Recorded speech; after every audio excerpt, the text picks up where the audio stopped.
प्रधानमंत्री चाहें तो मैं कहता हूं कि पाकिस्तान बांग्लादेश की बात छोड़ दीजिए, अमेरिका ब्रिटेन में ही हमारे व्यक्ति इतने भरे पड़े हैं, समझ गए, कि कहीं भी हम स्वतंत्र शासन कर सकते हैं, हम पर कौन शिकंजा कर सकता है। मैंने संकेत किया, पाकिस्तान में ही हमारे इतने शूरवीर व्यक्ति बैठे हुए हैं, भारत सरकार में वो अकल नहीं है कि अपने व्यक्तियों का पाकिस्तान में उपयोग कर सके। बांग्लादेश में ही हमारी शक्ति कम नहीं है। मैं तो यहाँ तक कहता हूँ कि पादरी बनकर घूमने वाले अमेरिका ब्रिटेन में हमारे करोड़ों व्यक्ति हैं, जिनके 4 करोड़ पूर्वजों को गाजर मूली की तरह मार दिया गया था। वो परिस्थितिवश पादरी बन के क्रिश्चियन बन के घूमते हैं, लेकिन वो बाट जोहते हैं कब भारत से एक आवाज़ होगी और हम अपने पूर्वजों की हत्या का बदला लेंगे।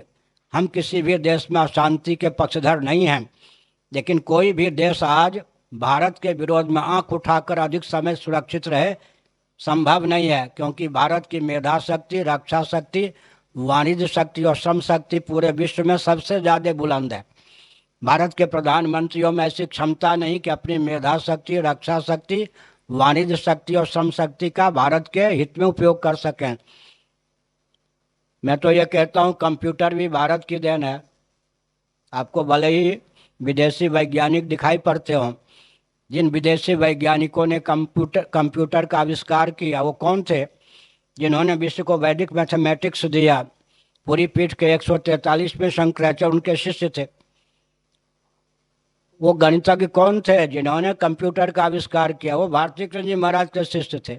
उन्हीं की दी हुई थ्योरी के आधार पर कंप्यूटर का आविष्कार किया गया।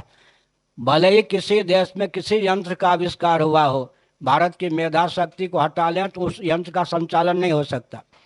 बुश महोदय के प्रवचन अगर आपने सुना हो, अब वो अवकाश प्राप्त राष्ट्रपति हैं, वो हर 2 महीने में एक वाक्य कहते थे, भारत के बच्चे जो भारत ये अमेरिका में रह रहे हैं वो इतने मेधावी हैं, मुझे तो चिंता है कि कल का अमेरिका भारत का खिलौना न हो जाए।